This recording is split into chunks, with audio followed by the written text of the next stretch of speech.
Take three. Okay, the first take was derailed by a sneeze, which caused a resurgence of a headache. So I'm hoping that the Dayquil helps. And welcome to Critical Weight Theory, a show where sometimes I revisit films that shaped pop culture for better or worse. And this time I visited this film for the first time, and I'm diving into Elvis Presley's Easy Come, Easy Go, released on March 22nd, 1967. And in a way, I guess you could say I'm diving into it semi literally because the story involves a lot of diving into water. And this was Elvis Presley's 23rd feature film, produced by Hal Wallis, or Hal Wallis, however that's exactly pronounced, I don't know, directed by John Rich, and it marks an interesting turning point in the King's Hollywood career.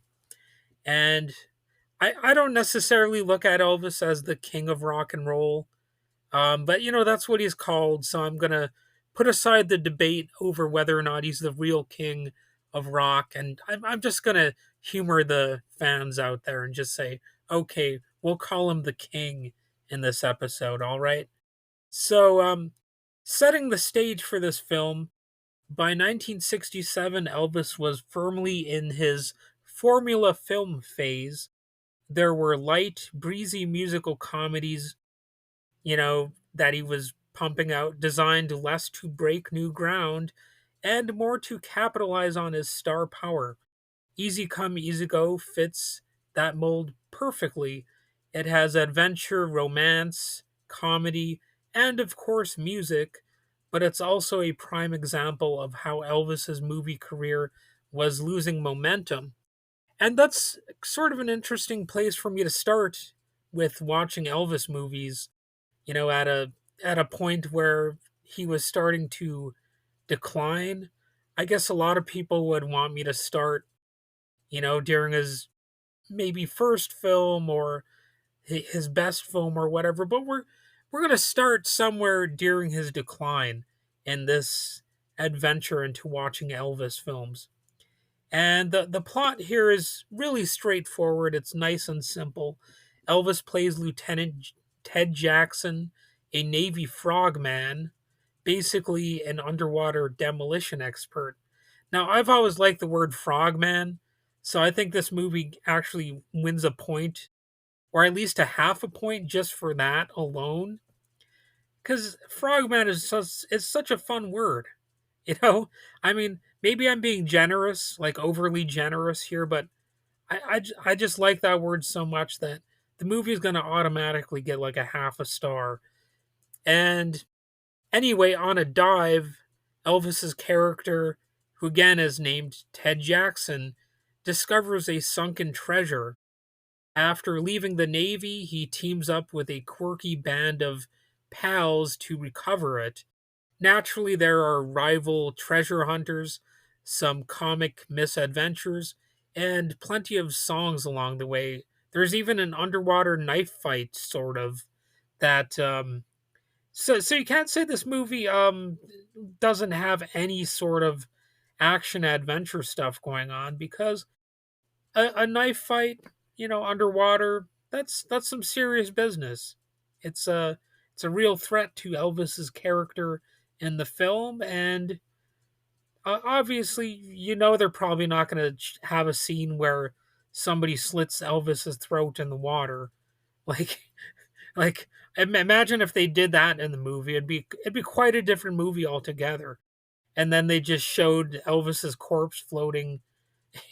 you know, that would be quite a different movie. So you kind of have to just try to enjoy these action sequences without thinking too much about how silly they actually are, because we know Elvis is going to come out on top. They're not going to have him like lose in the middle or the end of the story. So anyway, it's really a beach movie, and it has beach movie vibes with a scuba tank strapped on. So really, that's kind of what this is. And it's also a goofy movie, uh, plenty of comedy elements thrown in. And I will say it is a little bit more of a funny movie than I thought it was going to be, because the reviews made it sound like, it was just going to be like there was not going to be anything to latch on to. But I found this movie to be likable, and part of that is because of the comedy. You also have some co-stars who some people might recognize. The cast includes Dodie Marshall, who apparently barely was in any films before or after this one. So she's probably not going to be the household name. But there was also, she's the romantic interest, but there's also Elsa Lanchester. And even though she might not be a household name, she's nevertheless the original bride of Frankenstein. The with the crazy hair, Frankenstein's monster's bride. Anyway, Elsa Lanchester played her originally in that fantastic film. And she's in this movie, she is in one of the film's quirkiest moments. There's also Pat Priest showing off in a bikini a lot of the time. Yes, that's it's hard not to notice, because I mean that's what she does a lot. And she's played by um well, I already said the she played Marilyn Munster. She wasn't played by Marilyn Munster. I got mixed up. Anyway, I guess I was thinking about Pat Priest too much. But anyway, Pat Priest also played Marilyn Munster. So this totally non-horror movie has two classic ladies from horror-themed pop culture. The Munsters are represented in a way, and also the Frankenstein film franchise is semi-represented here. And what about the music? Well, some of the music isn't so bad. But I'm not a huge Elvis fan, but it, there's a couple decent tracks here. I think "You Gotta Stop" is probably the most memorable song. It's also like the best one. If I was gonna recommend you check out any song from this movie, that would probably be the top of the list for my recommendations. And none of the songs became major hits, by the way, even though there were six of them. There's the title song called "Easy Come, Easy Go," "The Love Machine," "I'll Take Love," "Sing You Children," and perhaps the most memorable for being goofy rather than being good is a song called "Yoga Is as Yoga Does." And it's a weird one. It's quite possibly the worst song that Elvis ever made. I suppose there's a debate about that, which a person might participate in. But anyway, the song is performed with Elsa Lanchester. So the yoga number is one of the stranger moments in Elvis Presley's filmography, from what I've heard. And if you haven't seen this scene, it's actually worth a YouTube search, because it's weird. Because normally when you hear people talk about Elvis Presley, they don't talk about him singing a song about yoga. It's but it happens in this movie, and it's a quirky moment. It's kind of a fun moment, and it reminds you that this movie isn't really to be taken all that seriously, right? And here's where it gets interesting, though.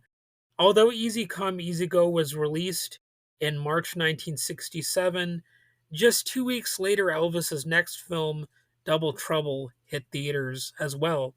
In fact, Double Trouble was filmed before Easy Come, Easy Go, which shows how scrambled the production schedules could get. But it's also interesting that they titled that movie Double Trouble, as if suggesting that this rapid succession of Elvis films was like a rapid 1-2 punch or something. Is like you're getting a double dose of Elvis. And I just think that's kind of interesting. I don't know if that was an intentional marketing thing, but it seems kind of like it was.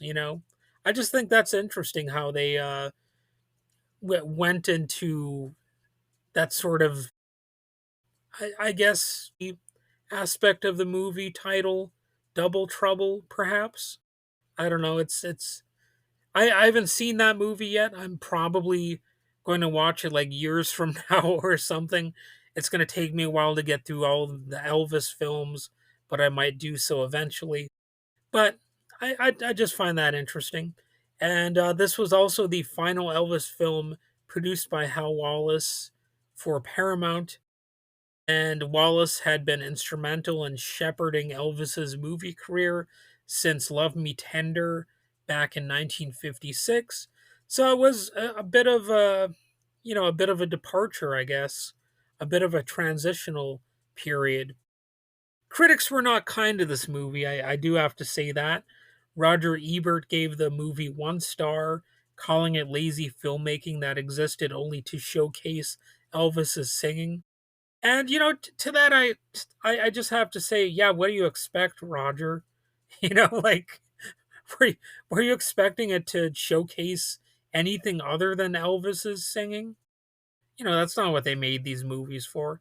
This was about, well, not just Elvis's singing, but his star power, and he definitely had some for quite a while.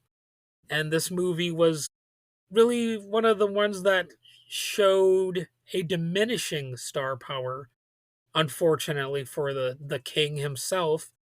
But for Roger Ebert to like to like give it 1 star, you know, I mean, what do you expect from this? It's like sometimes these critics, I think they forget what kind of movies they're watching sometimes, and like they intentionally raise the bar a little bit higher than it needs to be. This is intended as fluff. It's not like a serious movie, and the only thing I'll say is that it's not the most rip roaring comedy you're ever going to see, or anything like that. It's not the most rollicking adventure. I often hear rollicking adventure anyway. I don't really know what the word rollicking means, but I like the way it sounds, so I said it. And Kevin Thomas at the Los Angeles Times summed it up as easy to take, easy to forget. Now that sounds about right. That's kind of what this movie is. Fans still enjoyed Elvis's charisma, but nobody was calling this a masterpiece. And of course, there are some Elvis fans who don't like his movies. You'll hear about those. They they even see them as sort of a permanent stain on Elvis's career because they sidetracked him from releasing more music or whatever. And I could see that critique. I'm sure there are at least a few people out there who might feel strongly about that. At the box office, the movie performed moderately well, ranking 50th on Variety's annual list. But the soundtrack was actually a different story. In some ways, that did worse than the movie itself. It was released and only sold 30,000 copies. So that made it the worst selling Elvis record that RCA ever released, and a stark contrast to his earlier chart toppers. So I bet some people saw those sales figures and they're like, "Oh no." See, that's why it's fun to be an independent musician, because you're used to not selling a lot. So you see low sales and you're like, "No big whoop. That's just normal." In fact, you might panic more if things start to sell. You'll be like, "Oh no, now I have to meet the demand." But when this happened, I'm sure I'm sure there were people who were sort of panicking about the decline of Elvis Presley, and that's part of the legacy of this movie. Easy Come Easy Go is it sort of sits in the Elvis canon as not a highlight but a cultural marker. By the late 1960s, audiences were getting tired of Elvis's recycled movie formula: a handsome lead, some pretty girls, a thin plot, and a handful of songs.